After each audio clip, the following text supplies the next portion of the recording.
വളരെ സങ്കടമായ ഒരു കാര്യമാണ്. എല്ലാവർക്കും വിഷമമുണ്ട്.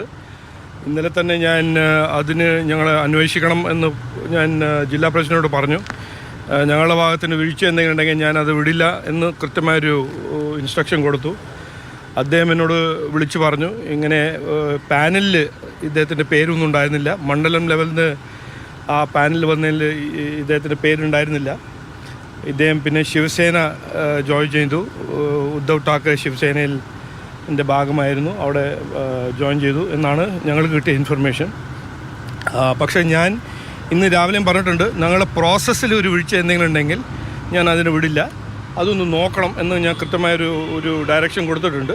പക്ഷേ ഇതിൻ്റെ ഒരു പൊളിറ്റിക്കൽ അഡ്വാൻറ്റേജ് എടുക്കുന്നതെല്ലാം ഞാൻ കാണുന്നത് ഒരു നാണക്കേടാണ്, ഒരു ട്രാജഡിയാണ്.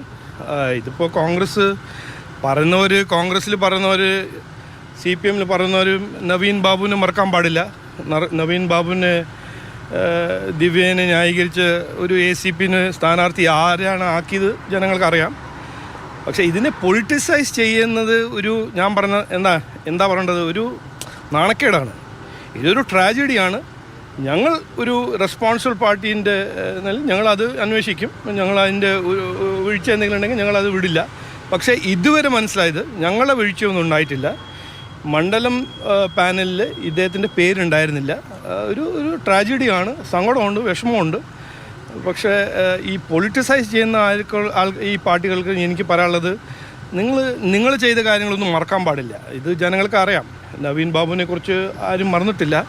പിന്നെ കരുണാകരൻജീനെ ആരാണ് വഞ്ചിച്ചത്, ഏത് കോൺഗ്രസ് ലീഡർമാരാണ് ഇന്ന് സംസാരിക്കുന്നത്, അതിനെക്കുറിച്ചൊന്നും ഞങ്ങളെ പറയിപ്പിക്കരുത്. ഇതിനെല്ലാം ഈ രാഷ്ട്രീയം ചെയ്യാനല്ല ഞാൻ ഇവിടെ വന്നിരിക്കുന്നത്. ഞാൻ വികസനത്തെക്കുറിച്ചും ജനങ്ങളുടെ ജീവിതത്തിലൊരു വ്യത്യാസം കൊണ്ടുവരാനാണ് BJP മുമ്പോട്ട് പോകുന്നത്. വികസനം, അഴിമതിരഹിത ഭരണം, ഇതാണ് ഞങ്ങളുടെ കാഴ്ചപ്പാട്. അപ്പോൾ ഇതിനെല്ലാം വെറുതെ മുമ്പോട്ട് കൊണ്ടുപോകുന്നു. ഇതൊരു ട്രാജഡിയാണ്, അത് ഞങ്ങളെല്ലാം സമ്മതിക്കുന്നു.